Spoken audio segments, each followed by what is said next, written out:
तो आज हम बिजनेस के उन सीक्रेट्स पर बात करेंगे जो शायद एमबीए के किताबों में नहीं मिलते। हाँ बिल्कुल। और उसका निचोड़ ये है कि एक बड़ा बिजनेस बनाने के लिए सिर्फ एक्सेल शीट और बिजनेस प्लान ही नहीं, बल्कि एक अलग तरह का जिगरा और सोच चाहिए। बिल्कुल सही। ये बातचीत उन छिपी हुई सच्चाइयों के बारे में है जो अक्सर पर्दे के पीछे रह जाती हैं। हाँ, हम सिर्फ कैसे शुरू करें पर बात नहीं करेंगे, बल्कि उस मानसिकता, उन आदतों और यहाँ तक कि उन सांस्कृतिक तरीकों पर भी गौर करेंगे जो एक छोटे से आइडिया को एक एम्पायर में बदल देते हैं। और इसकी शुरुआत एक बहुत ही दिलचस्प शब्द से होती है, मैनिफेस्टेशन। मैनिफेस्टेशन। हाँ, ये शब्द सुनते ही ना ऐसा लगता है कि कोई आध्यात्मिक गुरु बात कर रहा है, कोई बिजनेस कोच नहीं। सही बात है। लेकिन इस बातचीत के हिसाब से यही वो पहली दीवार है जिससे 92% लोग कभी लांघ ही नहीं पाते। ये आंकड़ा सच में चौंकाने वाला है। कहा गया है कि 100 में से 92 लोग जो बिजनेस शुरू करने का सोचते हैं वो कभी पहला कदम ही नहीं उठाते। क्या इसकी वजह सिर्फ यही मैनिफेस्टेशन की कमी है? काफी हद तक। देखिए, इसे सिर्फ पॉजिटिव थिंकिंग समझकर गलती मत कीजिए। अच्छा। पॉजिटिव थिंकिंग है, हाँ मैं ये कर सकती हूँ। मैनिफेस्टेशन है, ये तो हो चुका है, अब बस वहां तक पहुंचने का रास्ता बनाना है। ओह, ये तो सोच का जमीनी फर्क है। बहुत बड़ा। बातचीत में साफ कहा गया है कि इसका एक ही नियम है, शक मत करो। लेकिन ये थोड़ा अजीब नहीं है? क्या थोड़ा बहुत शक करना आपको गलतियों से नहीं बचाता? बिल्कुल बचाता है। मतलब अगर कोई सोचे ही नहीं कि पैसे कहाँ से आएंगे या कस्टमर कैसे मिलेंगे, तो वो तो पहले दिन ही फेल हो जाएगा। बहुत अच्छा सवाल है। यहाँ शक करने और योजना बनाने में एक बारीक लाइन है। वो क्या है? जब आप सोचते हैं मैं ये कैसे करूंगा, तो ये प्लानिंग है। लेकिन जब आप सोचते हैं क्या मैं ये कर भी पाऊंगा, ये शक है। मैनिफेस्टेशन कहता है कि आपको अपने लक्ष्य की सच्चाई पर 100% यकीन होना चाहिए। जैसे सूरज पूर्व से उगता है। उस तरह का यकीन। बिल्कुल। रास्ते में मुश्किलें आएंगी, प्लान बदलेंगे, लेकिन मंजिल तय है। ये उस सुप्रीम पावर या यूनिवर्स पर एक तरह का सरेंडर है कि मैं मेहनत करूंगा, आप रास्ता दिखाओ। समझ गई। मतलब इरादे पर शक नहीं करना है, तरीकों पर काम करना है। एग्जैक्टली। और ये सोच बड़े बिजनेस बनाने वालों में साफ दिखती भी है। बातचीत में कमाल का उदाहरण है कि जब ये लोग किसी इंडस्ट्री में घुसते हैं तो उनकी सोच ये नहीं होती कि हम भी थोड़ा कमा लेंगे। हाँ बिल्कुल, उनकी सोच होती है इस इंडस्ट्री का शाहरुख खान तो अपन ही बनेंगे। पहले दिन से ही उनका लक्ष्य होता है बाजार पर कब्जा करना। और उनके पास 3 साल का प्लान होता है। उन्हें पता होता है कि वो 3 साल में कहाँ होंगे। ये सिर्फ एक सपना नहीं है, ये एक ब्लूप्रिंट है। हाँ, जिसे वो सच मानकर चलते हैं। ठीक है, तो मान लेते हैं कि किसी ने अपनी मानसिकता बदल ली, उसमें अटूट विश्वास आ गया। लेकिन अब सबसे बड़ा सवाल, वो आइडिया, वो शुरुआत कहाँ से हो? मेरे पास तो कोई जबरदस्त आइडिया है ही नहीं। इस पर सोर्स क्या कहता है? सोर्स एक बहुत ही आसान रास्ता बताता है जो अक्सर हमारी आंखों के सामने होता है। अपनी पर्सनल पेन पॉइंट या निजी समस्या को हल करो। अच्छा, मतलब वो कौन सी चीज है जो आपको रोज परेशान करती है? हाँ बिल्कुल। शायद वही आपका अगला बड़ा बिजनेस आइडिया है। इसका सबसे क्लासिक उदाहरण तो जोमैटो का ही है। बिल्कुल। दीपेंद्र गोयल अपने ऑफिस में मेन्यू कार्ड की ढेर को देखकर परेशान थे। उन्होंने बस उस समस्या को सुलझाने के लिए मेन्यू स्कैन करके ऑनलाइन डाल दिए। और एक छोटी सी झुंझलाहट आज हजारों करोड़ का बिजनेस बन गई। वाह।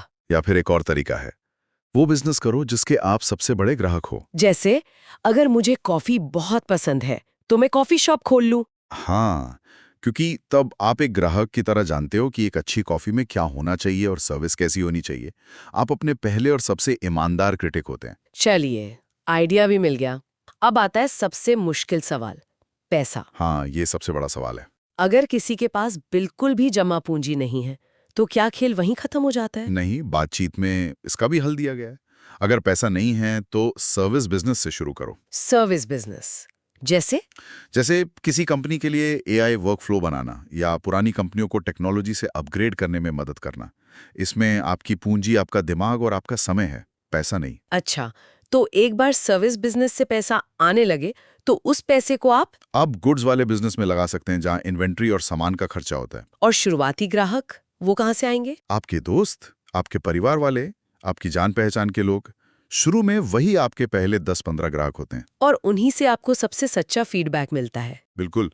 और एक बहुत जरूरी सलाह दी गई है, एकदम से अपनी नौकरी मत छोड़ो। हाँ, ये तो बहुत जरूरी है। पहले साइड हसल की तरह शुरू करो। जब आपके साइड बिजनेस से इतनी कमाई होने लगे जितनी आपकी नौकरी से होती है, तब छलांग लगाओ। ये एक सेफ्टी नेट की तरह है। यहाँ पर एक बहुत दिलचस्प मोड़ आता है। मान लीजिए किसी का छोटा बिजनेस चल निकला, सब कुछ अच्छा जा रहा है, और फिर अचानक बाजार में जियो जैसा कोई बड़ा खिलाड़ी आ जाता है जो पूरे मार्केट का खेल ही बदल देता है। अब वो छोटा व्यापारी क्या करे? क्या दुकान बंद कर दे? ये हर छोटे बिजनेस का सबसे बड़ा डर है, और इसके लिए 2 बहुत ही स्मार्ट रास्ते बताए गए हैं। क्या है वो? पहला है फ्रेंचाइज द डैम थिंग, मतलब अपने बिजनेस को फ्रेंचाइजी मॉडल में बदल दो। Franchise model? हाँ, कैरेट लेन का उदाहरण दिया गया है।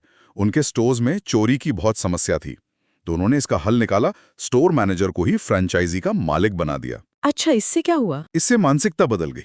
जब मैनेजर सिर्फ एक कर्मचारी था तो चोरी होना कंपनी का नुकसान था। और जब वो खुद मालिक बन गया तो चोरी होना उसका अपना नुकसान हो गया। बिल्कुल। अब वो दुकान की सुरक्षा ऐसे करता है जैसे अपने घर की। ये ओनरशिप की ताकत है। ये तो बहुत स्मार्ट है। और दूसरा रास्ता क्या है? दूसरा रास्ता है, अगर आप बड़ी मछली से लड़ नहीं सकते तो उसकी सवारी करना सीखो। मतलब अगर आपके इलाके में ब्लिंकिट या ज़ीप्टो आ रहा है और आपकी किराना दुकान है तो उनसे लड़ने की बजाय उनके सप्लायर या वेंडर बन जाओ। अच्छा, मतलब उनके इकोसिस्टम का हिस्सा बन जाओ। हाँ, ये बड़ी कंपनियां अपने आसपास एक पूरा इकोसिस्टम बनाती हैं।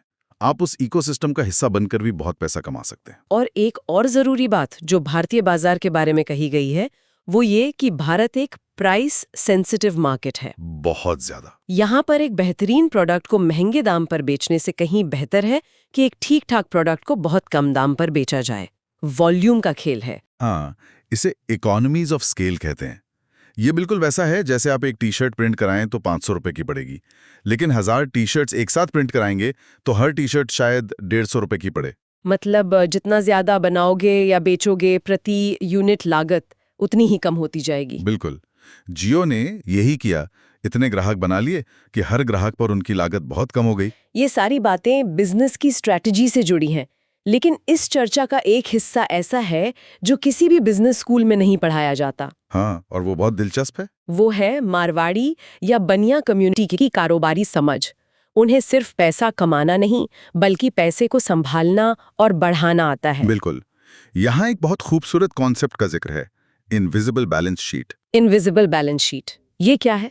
आपकी असली बैलेंस शीट वो नहीं है जिसमें एसेट्स और लायबिलिटीज लिखी हैं।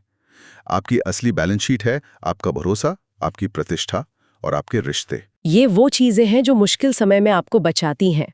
हाँ, इसे एक उदाहरण से समझते हैं। मान लीजिए 2 सप्लायर हैं। एक थोड़ा सस्ता है लेकिन नया है। दूसरा एक मारवाड़ी व्यापारी है जिसका 20 साल पुराना भरोसा है। ठीक है। अब अगर किसी को बिजनेस में बड़ा नुकसान हो जाए और उसे 1 करोड़ का माल उधार पे चाहिए, तो वो किसके पास जाएगा? जाहिर है जिसके साथ 20 साल का भरोसा है। वो शायद थोड़ा महंगा भी हो लेकिन उस मुश्किल घड़ी में वो ही साथ देगा। यही है इनविजिबल बैलेंस शीट की ताकत। ये रातों रात नहीं बनती, इसे बनाने में पीढ़ियां लगती हैं। और एक और बात, ये समुदाय दिखावे में विश्वास नहीं रखता। बातचीत में मजाक में कहा गया है कि जब तक पड़ोसी को ये न लगे कि आपका बिजनेस डूबने वाला है तब तक आप सही चल रहे हैं। हाँ, इसका मतलब है कि वो अपनी कमाई को बहुत ज्यादा अपनी जीवन शैली पर खर्च नहीं करते, ताकि अगर कल बिजनेस में कोई मुश्किल आए भी तो उनके रहन सहन पर असर न पड़े। हाँ, वो हमेशा बुरे वक्त के लिए तैयार रहते हैं। और सबसे बड़ी ताकत है उनका समुदाय। वो एक दूसरे की मदद करते हैं, एक दूसरे को आगे बढ़ाते हैं। हाँ, जितो यानी जैन इंटरनेशनल ट्रेड ऑर्गेनाइजेशन का उदाहरण दिया गया। समुदाय के कुछ लोगों को मर्सिडीज खरीदनी थी। अच्छा। उन्होंने मिलकर एक साथ 150 करोड़ की गाड़ियों का ऑर्डर दे दिया। नतीजा, उन्हें उस डील पर 20 करोड़ का सीधा डिस्काउंट मिला। 20 करोड़? हाँ, ये है सामूहिक शक्ति। अकेला आदमी ये कभी नहीं कर सकता था। तो ठीक है, हमने मानसिकता, आइडिया, स्केलिंग और समुदाय की ताकत को समझ लिया। अब अगर इन सब को कुछ आदतों और नियमों में समेटना हो तो वो क्या होंगी? हाँ, बातचीत के आखिर में इसका सार बताया गया है। 3 आदतें बताई गई हैं। कौन सी 3? पहली, वही मैनिफेस्टेशन यानी अटूट विश्वास। दूसरी, शेमलेसली आस्क, बिना शर्म के पूछो, मदद मांगो और सीखो। बिल्कुल। बिजनेस में आपका अहंकार आपका सबसे बड़ा दुश्मन है। जो ये सोचता है कि मुझे सब पता है, वो सीखना बंद कर देता है। और तीसरी, मेहनत और अनुशासन। बोरिंग काम को भी हर दिन प्यार से करना। सफलता अक्सर बहुत सारे बोरिंग दिनों का नतीजा होती है। लेकिन इस रास्ते में गलतियां भी तो होती होंगी। सब कुछ इतना सीधा तो नहीं चलता होगा। बिल्कुल। और इसी बातचीत में एक 3 करोड़ के स्कैम का भी जिक्र है। ये एक बहुत बड़ी सीख है। 3 करोड़ का स्कैम? हाँ, शॉर्टकट के चक्कर में एक गलत बिजनेस डील हुई और 3 करोड़ का नुकसान हो गया। इससे सीखने को ये मिला कि बिजनेस में जल्दी अमीर बनने का कोई रास्ता नहीं होता। हर चीज समय लेती है और भरोसा धीरे धीरे ही बनता है। बिल्कुल। वो नुकसान एक महंगी ट्यूशन फीस जैसा था, जिसने बिजनेस के वो सबक सिखाए जो कोई किताब नहीं सिखा सकती थी। हाँ, और पैसों को लेकर भी 3 नियम बताए गए। पहला, आपका पैसा आपके लिए और पैसा बनाए, यानी पैसे को इन्वेस्ट करो, उसे बैठे मत रहने दो। दूसरा, बाजार पर कब्जा करो, लेकिन मुनाफे के साथ। और तीसरा, पैसे का मैनेजमेंट सीखो, लेकिन उसे रिश्तों और ग्रोथ से ज्यादा महत्व मत दो। इस पूरी बातचीत से एक और छोटी लेकिन मजेदार बात निकल कर आती है। कौन सी? क्या कभी सोचा है कि मार्क ज़करबर्ग हमेशा एक ही ग्रे टी शर्ट क्यों पहनते हैं, या मुकेश अंबानी हमेशा सफेद शर्ट में क्यों दिखते हैं? हाँ, ये मैंने भी सोचा है। शायद उन्हें फैशन की परवाह नहीं। फैशन से ज्यादा ये डिसीजन मेकिंग से जुड़ा है। अच्छा, कैसे? उनके मुताबिक एक इंसान के पास दिन में सीमित डिसीजन मेकिंग ऊर्जा होती है। वो अपनी कीमती ऊर्जा इस बात पर बर्बाद नहीं करना चाहते कि आज क्या पहनूं या नाश्ते में क्या खाऊं। मतलब वो इन छोटे छोटे फैसलों को ऑटोमेट कर देते हैं। हाँ, ताकि वो अपनी पूरी दिमागी ताकत दिन के 10 सबसे जरूरी और बड़े फैसलों पर लगा सकें। वाह, ये तो छोटी सी बात है, लेकिन इसके पीछे की सोच बहुत गहरी है। तो इस पूरी चर्चा का सार ये है कि एक बड़ा बिजनेस खड़ा करना सिर्फ हिसाब किताब या मार्केटिंग का खेल नहीं है। नहीं, बिल्कुल नहीं। ये एक गहरी मानसिकता, अनुशासन, समुदाय की ताकत और गलतियों से सीखने की क्षमता का संगम है। हाँ, और ये भी कि शुरुआती झटकों और नुकसान से डरना नहीं है। जैसा कि उस 3 करोड़ के स्कैम वाले अनुभव ने सिखाया, हर मुश्किल आपको पहले से ज्यादा मजबूत बनाकर जाती है, बशर्ते आप उससे सबक सीखें और हार ना माने। और अंत में एक विचार छोड़ जाते हैं। इस बातचीत में फैमिली बिजनेस को लेकर एक बहुत कठोर टिप्पणी की गई है। हाँ, वो काफी तीखी थी। कि भारत में 80-90% फैमिली बिजनेस छिपी हुई बेरोजगारी का एक रूप है। Disguised unemployment. हाँ, मतलब यह है कि दुकान पर परिवार के 4 लोग बैठे हैं, जबकि काम सिर्फ 2 लोगों का है। वो काम करते हुए तो दिख रहे हैं, Exactly. पर असल में उनकी कोई खास जरूरत नहीं है। बिल्कुल। तो सोचने वाली बात ये है कि क्या आज की पीढ़ी उस पुरानी विरासत के भरोसे और अनुशासन को बनाए रखते हुए इनोवेशन और ग्रोथ के नए रास्ते खोज सकती है, या वो सिर्फ एक चलती हुई गाड़ी में आराम से बैठना पसंद करेगी?